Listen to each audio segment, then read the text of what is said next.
¿Cómo ves el día? ¿Cómo ha transcurrido el día para ti desde la óptica pues del análisis político con lo que está sucediendo en Morena? Pues mira, aburrido, Mm. predecible, un desmadre normal, como lo que suele pasar siempre en Morena. Ajá. Se había anunciado que iban a hacer hace semanas los nombramientos de los coordinadores, es decir, de los candidatos, ¿no? Sí, Con sí, este sí, sí. eufemismo que se utiliza para burlar la ley electoral, pero que ya no le importa ni siquiera a los que participan. Se le hizo bolas el engrudo a Mario Delgado y ahorita a la hora de anunciarlo se le volvió a hacer. Tenemos ejemplos muy ominosos de lo que está pasando. Por ejemplo, el enojo de Ignacio Mier, Sí, sí, que sí. se acababa de tragar el sapo de pasar un presupuesto que no considera la emergencia de Acapulco y que lo festejó con su bancada gritándole gobernador, gobernador, porque pensaba que según el número de sapos que te tragues y de humillaciones que hagas para complacer a López Obrador, serán tus bonos para ganar la candidatura a la gubernatura. Y bueno, no pasó.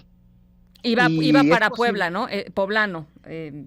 Así Sí, es de los pocos que ya sabemos que quedó fuera. descartado porque no entró en primer lugar de hombre, que es lo que habría tenido que suceder para seguir en la jugada.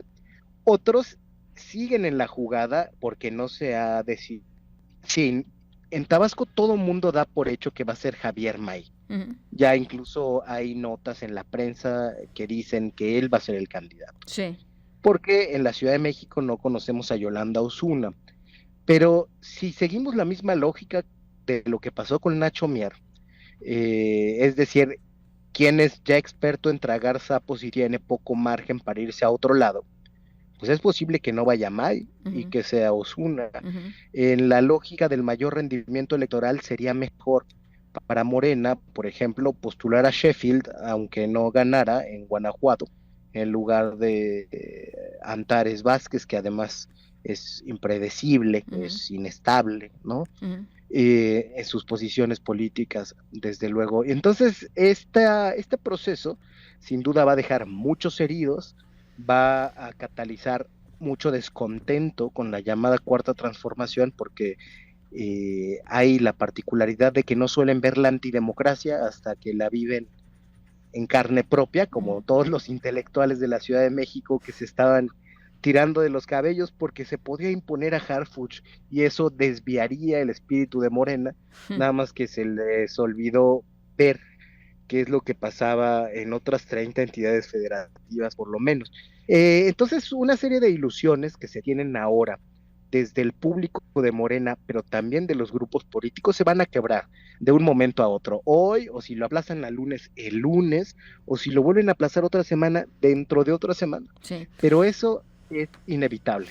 Porque además hay un tema con las encuestas, ¿no, Gibran? O sea, es decir, la encuesta, de alguna manera, Morena buscaba que a través de la encuesta se legitimara pues decisiones en términos de ponerlas frente a la opinión pública como decisiones democráticas, no decisiones ni de la cúpula ni del presidente López Obrador. Sin embargo, hay tantas excepciones, Gibran, que uno no termina entendiendo ya al final pues qué fue lo que se pondera y qué es lo que no se pondera en cada uno de los casos, porque todos tienen asterisco, ¿no? Todos tienen asterisco y los rangos se traslapan siempre.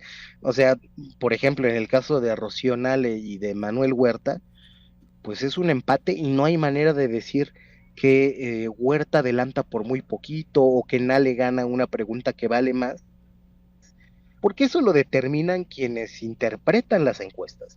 Y toda interpretación, en este caso, lleva un sesgo. No hay Sí, manera de trasladar de sí, sí. manera transparente la opinión de la gente a la interpretación de la encuesta. Además de eso, las encuestas de Morena siempre han sido una vacilada. Ujú. De repente se han puesto serios cuando se presiona más con romper, por ejemplo, alguno de los precandidatos, pero casi siempre se realizan sin los mínimos de seriedad de un ejercicio con técnicas demográficas muy bien establecidas, Ya. de ciencia social que tienen que cuidarse. La verdad es que eso no suele hacerse y Marcelo Ebrard lo comprobó, pero plenamente. Los compañeros no tenían idea ni de cómo registrar las respuestas en una tablet, después de cómo procesarla, y además hubo un operativo para influir de parte de la gente que tiene el padrón de bienestar en las preferencias. Entonces, pues muy ingenuos quienes se crean que la encuesta definía algo entre los candidatos. Yo creo que nadie lo hacía, ¿eh? Yo creo que todos estaban apostando a otra cosa. A ver, Harfuch Brugada, Gibran. Va a ser interesante que, como todo indica, doblen por primera vez a la ex jefa de gobierno, Claudia Sheinbaum, que demuestren que la entrega del bastón no era la entrega del mando, ni del poder, ni de la legitimidad, que se demuestre que tuvo bastón, pero que no tuvo poder, que tuvo estridencia y que tuvo modos de imposición, pero que no tuvo la capacidad de operar con todos los recursos que tienen en su campaña, los recursos del gobierno de la Ciudad de México, la información que tenían, etcétera, etcétera. Políticamente y mediáticamente sucumbieron ante un grupo de intelectuales y comunicadores muy pequeñito, y bueno, creo que también ante buena parte de la base morenista, que por lo menos en la Ciudad de México sí demostró que iba a ser un poco más de resistencia. Pero el hecho político fundamental ahí es que Claudia Sheinbaum demostrará que no manda si el candidato o la candidata elegida es Clara Brugada, como todo indica que va a suceder. Pues ya lo veremos en un ratito más. Dos preguntas rapidísimo. La primera, Gibran, si es Brugada, por ahí dicen el candidato del Frente Amplio por México, que todo parece indicar será Santiago Taboada, pues estaría mejor, digamos, porque es un electorado más antagonista el que estaría yéndose con Taboada que si compite con Harfuch. ¿Estás de acuerdo con esa interpretación? La verdad es que no. Yo creo que Harfuch lo ve desde luego mejor la clase media, el poniente de la ciudad, pero no lo ve tan bien como para votar por él en lugar de votar por Taboada. A mí sí me parece que la mejor candidata que podía tener Morena es Clara Brugada, porque además tiene mucha habilidad, no solo para operar en el territorio, sino que es uno de los pocos cuadros completos de Morena que se rodea de gente que tiene conocimiento técnico, algunos la verdad ya muy atrasados, no voy a criticar a esos científicos sociales porque ya llevan mucho tiempo con ella, pero aún así es de las pocas que lo hace.